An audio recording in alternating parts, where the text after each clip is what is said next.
Hello, everybody, and welcome to another week. I want to start by saying everybody did pretty well on their tests so far. I'll have them grade it in the next few days, and your grades will be on the grades page on the Canvas site. And today we're going to start by going over the Vietnam Wars. We want to start with the leader of what becomes North Vietnam, Ho Chi Minh, and the Vietnamese Communist Revolution. Ho Chi Minh and the Vietnamese revolutionaries are known as the Viet Minh, so that's spelled there in the parentheses. And we want to start by talking a little bit about the background of Vietnam. And I'll show you a map here in just a second of what what the area we're looking at looks like. And we want to say that it was a French colony. About 90% of the people who live in Vietnam are ethnically Vietnamese. Their religion is almost exclusively this ancestor worship, but we'll talk about some differences in religion in Vietnam here in a little bit. There is a strong tradition in Vietnam of fighting off the Chinese. They'd actually spent several thousand years fighting off the Chinese. There's a rather famous trio of sisters known as the Trung sisters who date back to the first century, who were famous for fighting against the Chinese invaders.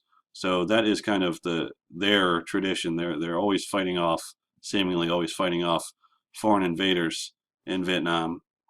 Now Ho Chi Minh, the leader here, is who we want to start with. He actually, if you remember back to the first week when we were talking about the end of World War I and the Paris Peace Conference and what was going on there, uh, foreign leaders from smaller countries who wanted recognition were allowed to come and present their case to the big four, Woodrow Wilson and Clemenceau and Lloyd George, and for a period, Orlando. Ho Chi Minh happened to be one of the young semi-revolutionaries begging for freedom at the Paris Peace Conference. So his story kind of starts way back there. But what we want to say about Vietnam leading up to the American involvement in the Vietnamese war is that the basis support for Ho Chi Minh and the Viet Minh come from the rural peasantry, and that means people who work the land. They were farmers for the most part in Vietnam. There's not much in the way of industry to this point in Vietnamese history. So this is where his basic support comes from. They are clamoring for communism, and I should also mention that originally Ho Chi Minh wasn't necessarily a communist. He just went with the Communist Party because they were the party that ended up being the ones wanting independence, and they want independence from France. This was a French colony for quite a few hundred years by this point. So this Ho Chi Minh and the Viet Minh, they take power after World War II. It's during World War II. France is struggling. Remember that France got occupied by Nazi Germany during World War II. So that's really when the Viet Minh come in and take over. Now, Ho Chi Minh, after World War II, so France is struggling, but also remember that in the Asian theater, the Pacific Theater War, Japan was kind of taking over all of the coastal regions, and it's no different here.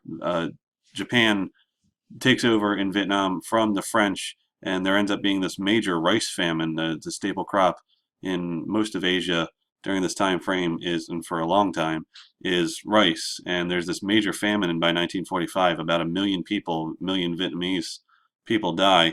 And this is pretty much exclusively due to Japanese influence because they were taking all the rice for the army that they were trying to feed.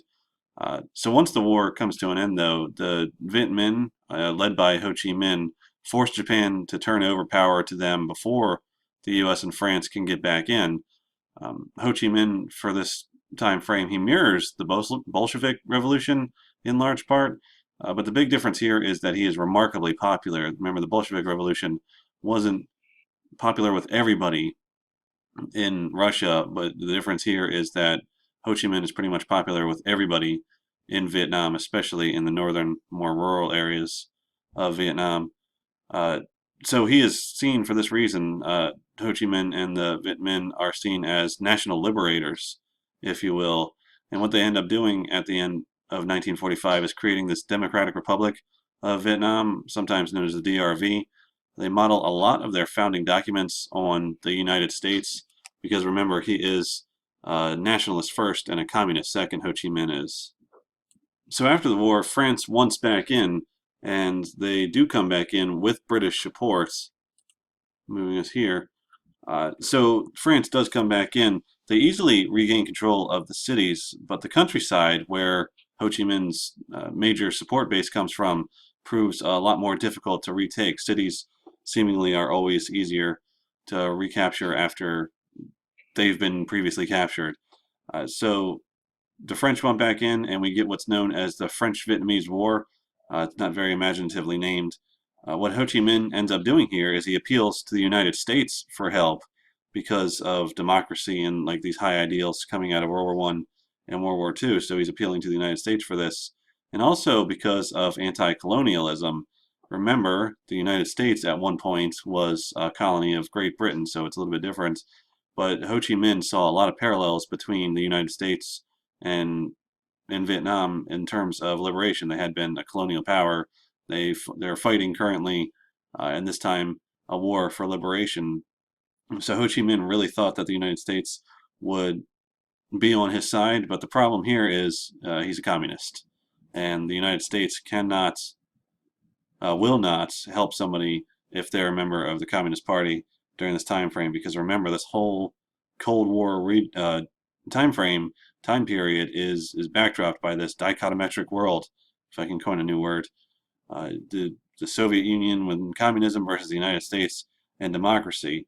Ho Chi Minh, for his part, ends up writing 8 letters to Truman during this French-Vietnamese War, asking for help, but Truman every time says no because they are communists. The Cold War does impact all of this. Stalin himself didn't really want to get involved, and remember, he's in charge in the Soviet Union until the mid 1950s, so right at the beginning of this time frame here. So Stalin doesn't want to get involved. Mao, he's more interested in what's going on in China right now. The United States also at this time is dealing with a lot of business going on in Eastern Europe.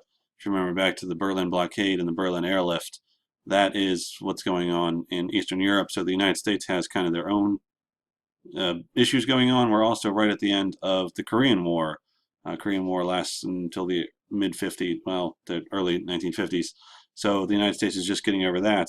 So in the early 1950s, it's kind of just Vietnam versus France, and that's how it is. Um, excuse me. But if we're going to put some numbers on this, by 1953, the United States ends up financing about 60% of the French war effort fighting Vietnam because the French had been good allies with the United States against Germany during World War II and now against Russia as part of the Cold War. So the United States is helping out France as much as they can. At this point, it's over half of the costs of the war. Monetarily, the United States is financing. And it all kind of changes by 1954 when the French become super demoralized because of this one particular defeat. About 16,000 French have to surrender at this one particular battle. It's a place also called Dien Bien Phu. It's difficult to pronounce, so just sort of rush through it. Dien Bien Phu.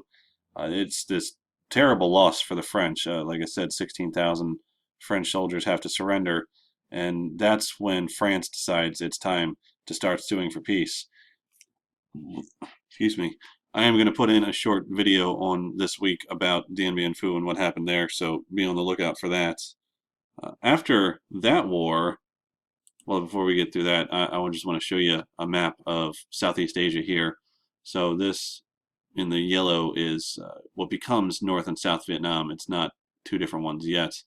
But notice that Cambodia and Laos are the neighbors. That's going to become important later. Here's China, so you notice that they are right on the border with them. We'll come back to this map because the Gulf of Tonkin becomes sort of a big deal in a minute here. But back to it. So after the war, after the French-Vietnamese War, there's a Geneva Convention, a convention called in Geneva because that's where conventions typically happen. That would be in Switzerland. And what ends up happening there is that Vietnam is cut in half, pretty much along this parallel, right here, marked by the demilitarized zone. That means that neither side could have any military in this zone. So they decide on this cooling off period right after the French-Vietnamese War. And during this cooling off period, it's understood that elections will be held a little bit later. Meanwhile, U.S. intelligence had indicated that elections would lead to Ho Chi Minh winning in a landslide across the country. So the United States decides to create this new state in the southern zone, which becomes known as the Republic of Vietnam, or we know it better as South Vietnam. And they are led by this one gentleman here who's right there. He's meeting Eisenhower. His name is Go, and when you translate it into English, the letters don't match up perfectly. So you say this word or this name Ngo. There's a bit of an N at the beginning. It's Ngo, pretty much, but it's Dinh Diem. So Ngo Dinh Diem becomes the president of an independent South Vietnam for the first time. Diem becomes a little bit troublesome for the United States efforts in terms of democracy because he ends up blocking national elections in South Vietnam. He also engages in a lot of other unpopular policies. For example, he reinstalls rural landlords who were not very popular, and he is a Catholic, he makes it a point mainly to appoint other Catholics to offices. So he's sometimes, for this reason, seen as a French collaborator.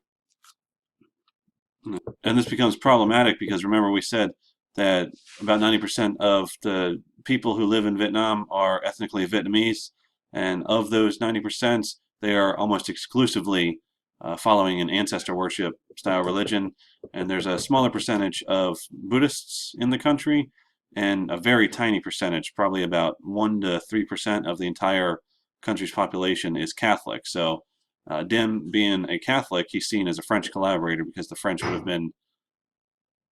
are Catholics. The majority religion in France is Catholicism. So what ends up happening is we get this period of rural uprisings in the countryside that challenge Diem beginning in 1959. And these uprisings are sometimes known as they're led by the National Liberation Fronts, or the NLF. Sometimes you probably hear your dads talking about the Viet Cong. These are who they were. They're the rural peasants who were not happy with Diem in the South, and they rise up as part of the NLF. We know them better as the Viet Cong.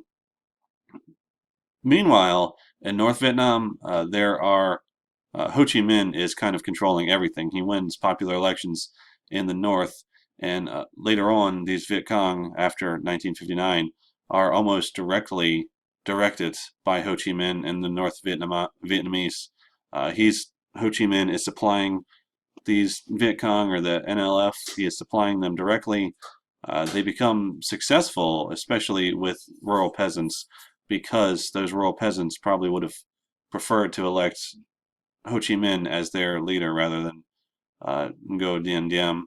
So by 1961, the United States is seeing that this is a deteriorating situation and start providing South Vietnam with upwards of $500 million or so per year in military aid, money, and weapons, and just aid in general. Also, we get military advisors heading over for the first time, which kind of makes it inevitable that the United States would become involved in the conflict, even though they're not really supposed to. These advisors are not supposed to get directly involved, but they end up getting pretty involved in the conflict.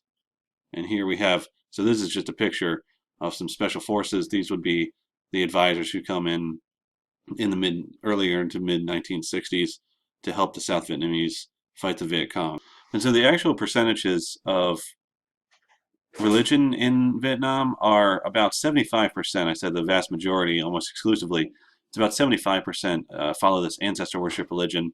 Meanwhile, there's about 20 to 24-ish% are following the Buddhist religion, with the rest being the Catholics. And that becomes significant because the Buddhists, religious Buddhist Vietnamese, start leading the protests against Ngo Dinh Diem's government. And there's some pretty incredibly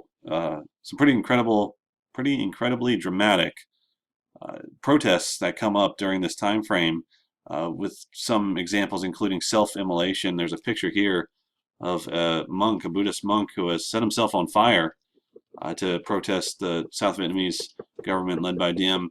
And I've included a YouTube video on that, so it's rather graphic because the man is setting himself on fire in the video, so just sort of prepare yourself for that. It's pretty crazy. Dim's reaction to these protests was to crack down even harder on dissenters in South Vietnam, which makes him even less and less popular because he starts closing Buddhist temples and some of these ancestry worship temples. And what ends up happening is that by 1963, army generals, South Vietnamese army generals, decide that it's time to overthrow Ngo Dinh Diem, and they do it with the help of the CIA, the American CIA. And 3 weeks after JFK was assassinated, Diem is overthrown, and there's a new government about to be installed in South Vietnam. But what ends up happening in reality is that there's no real change. The Viet Cong are still fighting the rest of the South Vietnamese army to try and to try and reunite the country, if anything else. So U.S. President John F. Kennedy was assassinated, and that really leads to, or leaves, Lyndon Johnson, LBJ, in charge. And he is the person who has to decide what to do in Vietnam. He has three choices, and these three we have listed here. He can just leave. The United States can just pull out at that point and be done with it.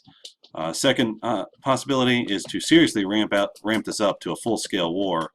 Or the third option would be just to go with the middle course and still provide advisors without getting severely involved.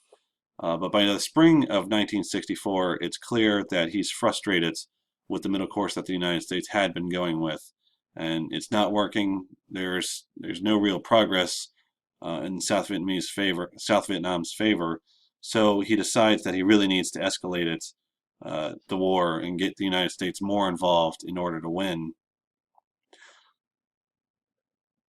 But to get involved in this situation even further, to actually send in American soldiers beyond just those military advisors, he needs an excuse to do it because Congress, remember, we all are good U.S. citizens and we know our history, and if we're not, hopefully we know the Constitution. Congress has the authority to declare war, right? And what ends up happening, just so you know, that Vietnam is never a declared war, it's a police action. But LBJ still needs Congress's permission to do this, and he finally gets this permission at the Tonkin Gulf incident. And just to come back to the map for a second, here is the Gulf of Tonkin, and this is where the Gulf of Tonkin incident takes place. So it's towards the northern part of Vietnam. And so what ends up happening here is that Lyndon Johnson goes on TV and says that there was an unprovoked attack on a United States ship, the USS Maddox, and he says that it's in international waters. Now, the real Gulf of Tonkin incident is a rather murky set of events. There's no real proof on any side about what happened, but the main point of the story is that Lyndon Johnson tells the American people that the North Vietnamese fired on this ship. Today, we can look it up for ourselves if we'd like, but today it's still kind of up for debate. And so what ends up happening is that Congress, based on Lyndon Johnson's testimony about the Tonkin Gulf incident, passes the Gulf of Tonkin resolution because it's not very imaginatively named. What does happen is that Lyndon Johnson lied, though, because there's no 100% factual proof that, excuse me, the North Vietnamese were remarkably involved in this situation. But we don't find that out until a little bit later, and it ends up leading to the U.S. escalation in Vietnam. By 1966, we get to this period of large-scale intervention, escalation of the U.S. involvement in Vietnam, and here's just a little chart of how many soldiers are in Vietnam during the whole time period. So in 1960, there's only about 900, and those would have been the military advisors who were just helping out, and that sort of escalates, and then we get to 1963, we get up to 23,000, and the following year there's 184,000 American soldiers involved in Vietnam. Then by 1968, so almost a decade after the first U.S. servicemen enter the country, we got about 500 or almost 600,000 U.S. soldiers involved, and that is the big year. That's when the Tet Offensive takes place, but we'll talk about that in a second. So in 1966, there is a little bit of stability and the stability is led by these two generals. The first guy's name is Nguyen Van Thieu, and just to sort of, they're not related, they're not brothers or anything, but in Vietnam there are two kind of popular names. Ngo and Nguyen are sort of the more popular Vietnamese surnames, and in a lot of Asian cultures, your surname is the first when you're saying who it is. So you would have called him Van Thieu, and his last name you'd say Mr. Nguyen. So it's kind of like saying somebody's name in the United States is Smith, because I think that's one of the more popular names uh, in the United States. Probably, the majority of surnames in the United States is Smith, and in Vietnam it would be Nguyen. So these guys aren't related. Don't get thrown off by that. The other general here is this guy, Nguyen Cao Kai. So these are the two who are in charge in South Vietnam after Diem is gone. But they were kind of weird. They admired Hitler quite a bit. And they weren't super popular with the United States, but they're there for a little while. But what I want to do now is address why the United States ended up staying in Vietnam, and these answers are kind of self-explanatory, because the United States had already, by this point, by the mid-1960s, invested too much just to withdraw and let the whole country fall to communism. They were also worried about appeasement. If we remember back to Neville Chamberlain, before World War I started with the Munich Conference, you guys did a whole hack question on the Munich Conference. Neville Chamberlain was there appeasing Hitler, if you will. So the United States was worried about appeasing the communists in any shape, and this would have been one of those ways to appease them. And they're also this becomes sort of a test case for the United States. The United States' credibility as a Cold War superpower. They had already fought in Korea, but that became more of a stalemate than anything. The lines were pretty much the same as when the war started. So the United States really wanted to demonstrate power on the world stage here. So what ends up happening is that Cold War concerns end up shaping U.S. military policy and strategy during the whole of the Vietnam War. And what we mean there is that, for example, the United States, never invaded North Vietnam during this whole time frame. They were afraid that if the United States was afraid that if they invaded North Vietnam, like they invaded North Korea, that the Chinese would get involved, because the United States always sort of had this idea that communism was this worldwide monolithic entity, that every communist country would work with every other communist country. We know now that that probably wouldn't have been the case, but it was a possibility at the time as far as the U.S. was concerned. So the U.S. never actually invades by ground North Vietnam. And that's just one example of the Cold War shaping U.S. policy and strategy here. What also is the United States does not end up bombing two of the biggest cities in North Vietnam, because they were afraid that they might hit Soviet or Chinese military advisors. And the Chinese and Soviets did send in military advisors for a little while, not to suggest that they were this monolithic communist entity, but there were advisors there. Remember, though, that this monolithism is, there's some truth to it, but not as much as the U.S. would have put on it at the time. I don't think I'm being clear about that, so I'm sorry about it. Let me know if you have questions in the weekly comments section. Maybe we can flush this out a little bit more.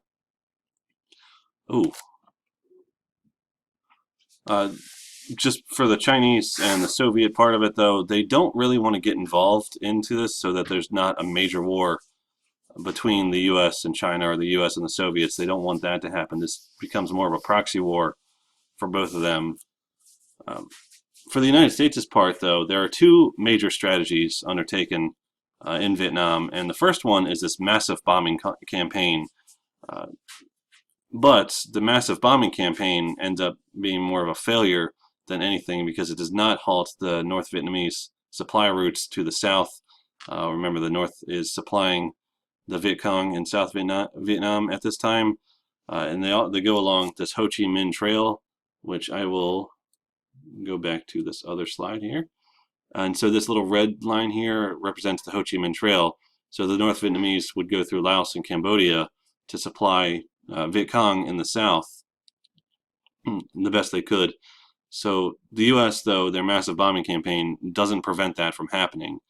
It's more of just dropping ordnance wherever they can, bombing out a lot of forest, and it doesn't have much of an effect at all.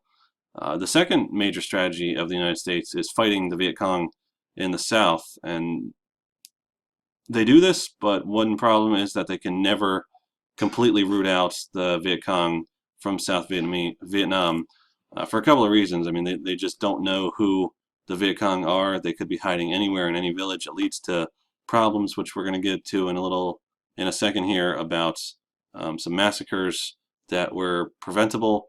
It's not a very effective strategy. Neither of these strategies end up being very effective at all. So here's an image of U.S. military planes, Air Force planes, trying to get rid of the Viet Cong in the forests of South Vietnam, which ends up being not so successful at all.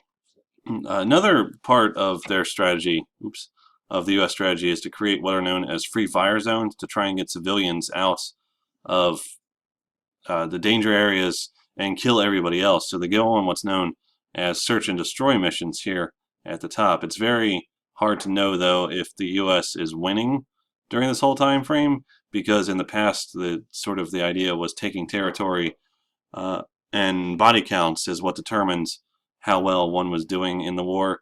But it's difficult to rely on kill counts here because you don't know who was who. You don't know in South Vietnam if you were killing Viet Cong or if you were killing just innocent civilians. And this really comes to a head at this one particular village called My Lai, M-Y space L-A-I.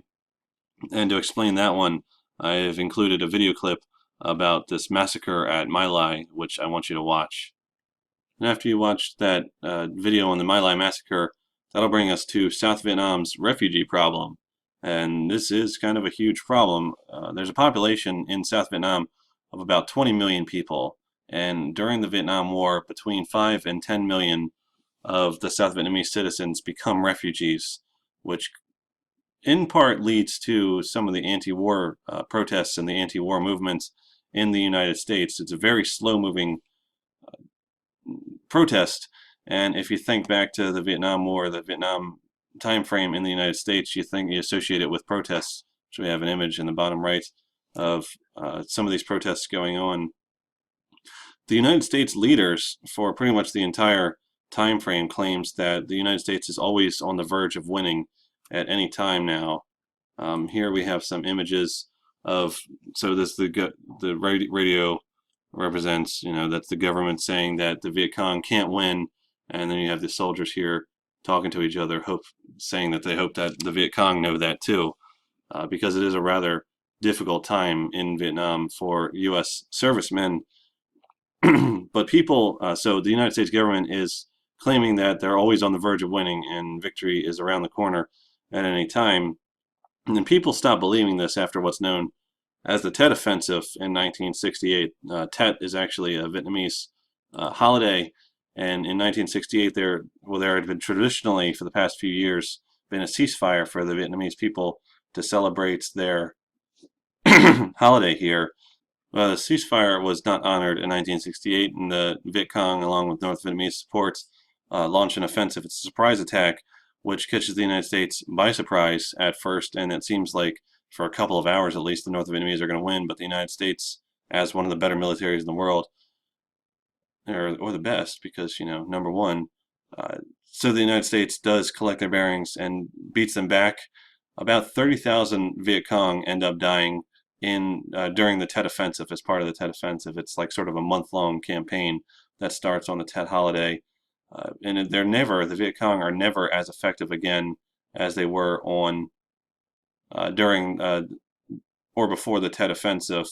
And at this point, North Vietnam really has to take over the lead in fighting the United States for the rest of the Vietnamese War. This Tet Offensive was a military victory for the United States, and if you go back and look at most of the battles, a lot of people will claim that the United States never actually lost a battle, and that there's some truth to that. But it looks like the United States was caught off guard, which they were. So it becomes a public relations nightmare in the American countryside, and this this is something of a turning point. The Tet Offensive. It convinces Lyndon Johnson not to run for re-election because the Vietnam War is really destroying him as a person, emotionally, and psychologically, physically. It's really destroying him. And then we get images like this that come out. This is South Vietnamese soldiers executing North Vietnamese or Viet Cong. I don't want to call them civilians, but civilians in the street. And images like this are coming back to the United States. So it really turned support against the war for the first time. For the first few years, there had been large support to keep fighting, to keep South Vietnam from falling to communism like in the North. But Lyndon Johnson, let's come back to it. Lyndon Johnson doesn't run for re-election, so Nixon, Richard Nixon, who I hope you've heard of before, runs for election and he wins. Excuse me. And he comes up with this new strategy that he calls Vietnamization. Vietnamization, which is difficult to say. And what he wants to do is get the South Vietnamese to take over the war from the United States. In reality, though, after Richard Nixon is elected, more American soldiers lose their lives than they had before Nixon had been in charge. And if we just go back to our chart here, so he's elected in '68, and that is the largest of the most involvement of U.S. soldiers during the war. And you can see that it remains a rather high number for the next few years while Nixon is in charge. Go back to it, back to a regular one here. So more Americans, though, are killed at this time after this period of Vietnamization starts taking place. Another part of Richard Nixon's strategy is what he's calling the madman strategy. He wants the North Vietnamese to think that he's crazy. And what we mean by this is he talks publicly about using nuclear weapons on the North Vietnamese, which never ends up happening, of course. But he really wants the war to come to an end. So he thinks this madman strategy might work. The third part of Nixon's strategy is to expand the war into Cambodia and Laos to try and root out the supplies coming in from the Ho Chi Minh Trail coming from North Vietnam. But the main point here is that none of this actually works. None of these three strategies actually works.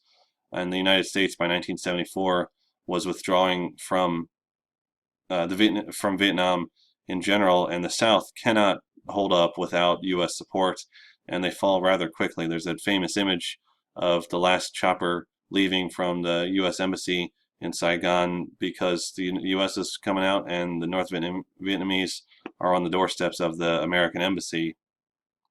Vietnam, for its part, ends up becoming devastated by decades of constant warfare. It wasn't just they were fighting the United States; they also fought the French beforehand for about a decade, and before that, they were fighting the Japanese during World War II. So Vietnam is kind of in tatters for a little while after the U.S. Vietnam War is over. But also, as another sort of outcome of this war, it undermines the United States' belief of invincibility. So it costs the United States' economy a great deal because they have to drop so much money into Vietnam that it takes a little while to recover. There does come this period of recession in the second half of the 1970s, which we'll talk about at another time when we talk about the Arabs because it's connected there too. The Middle East, I shouldn't say the Arabs, the Middle East. So that's sort of our lecture here on the Vietnam War in a half hour or so. And at the end of this now, what I want to say is that I kind of just want to see who's watching these videos. So if you send me an email telling me that you watched this video and you recognize this part, I will give you 5 extra credit points on your exam. So other than that, though, I hope everybody has a good week. Pay attention to what's on the modules page, and I will see you next time.